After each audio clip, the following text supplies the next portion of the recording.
ನಾನು ಯಾಕೆ ಯಾವಾಗಲೂ ಎಲ್ರಿಗೂ ಬಿ ಪಾಸಿಟಿವ್ ಆಗಿರಿ ಅಂತ ಹೇಳ್ತೀನಿ ಅಂದರೆ, ನಾವು ನಿಮ್ಗೆ ಅನ್ಸಿರುತ್ತೆ ನಾವು ಯಾಕೆ ಯಾವಾಗಲೂ ಡೌನ್ಫಾಲ್ ಆಗ್ತಾ ಇದ್ದೀವಿ, ಯಾಕೆ ನಮ್ಮನ್ನು ಯಾರು ತುಳಿತಾ ಇದ್ದಾರೆ ಅವ್ರ ಮುಂದೆ ನಾವು ಯಾಕೆ ಪ್ರತಿ ಸೆಕೆಂಡು ನಾವು ತುಂಬ ಒಂಥರ ಅವ್ರ ಮುಂದೆನೇ ನಾವು ಕೀಳಾಗಿ ಆಗ್ತಾ ಇದ್ದೀವಿ, ಅವ್ರ ಮುಂದೆನೇ ಬೀಳ್ತಾ ಇದ್ದೀವಿ ಅಂತ ಹೇಳಿದ್ರೆ, ದೈವ ನಮಗೆ ಅವ್ರ ಮುಂದೆ ನಿನ್ನನ್ನು ಎಬ್ಬಿಳಿಸಿ ನಿನ್ನನ್ನು ಏನೋ ಒಂದು ಸಾಧನೆ ಮಾಡೋಕ್ಕೆ ತಳ್ತಾ ಇರ್ತಾನೆ ದೇವರು. ನಾವು ಆ ಒಂದು ಕಾನ್ಸೆಪ್ಟ್ನ ಅರ್ಥ ಮಾಡ್ಕೊಬೇಕು.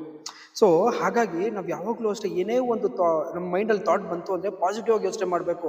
ಹೇಳಿ, ನೀವು ಎಷ್ಟೇ ಮಾತಾಡ್ತೀರಾ ಮಾತಾಡಿ, ನೀವು ಎಷ್ಟೇ ಅವಮಾನ ಮಾಡ್ತೀರಾ ಮಾಡಿರಿ, ಎಷ್ಟು ಕೀಳಾಗಿ ನೋಡ್ತೀರಾ ನೋಡ್ರಿ, ಒಂದಲ್ಲ ಒಂದಿನ ಫಿನಿಕ್ಸ್ ಥರ ನಾನು ಎದ್ದು ಬಂದೇ ಬರ್ತೀನಿ, ಆ ದೈವ ನನ್ನ ಹಿಂದೆ ಇದ್ದೇ ಮುಂದೆ ಬೆಳಕು ನೋಡಿಸ್ತಾನೆ ಇರುತ್ತೆ ಅಂತ ನೀವು ಒಂದು ಆ ಡಿಸಿಷನ್ನ ತೊಗೊಳ್ಳಿ. ಯಾರೇ ಬರಲಿ ನಿಮ್ಮ ಮುಂದೆ ಯಾರೂ ಸರಿಸಾಟಿಲ್ಲ.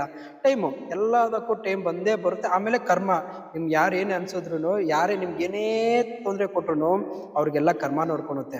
ಇದು ಒಂದನ್ನು ಮಾತ್ರ ನೀವು ಯಾವಾಗಲೂ ಬಿಲೀವ್ ಮಾಡಿ.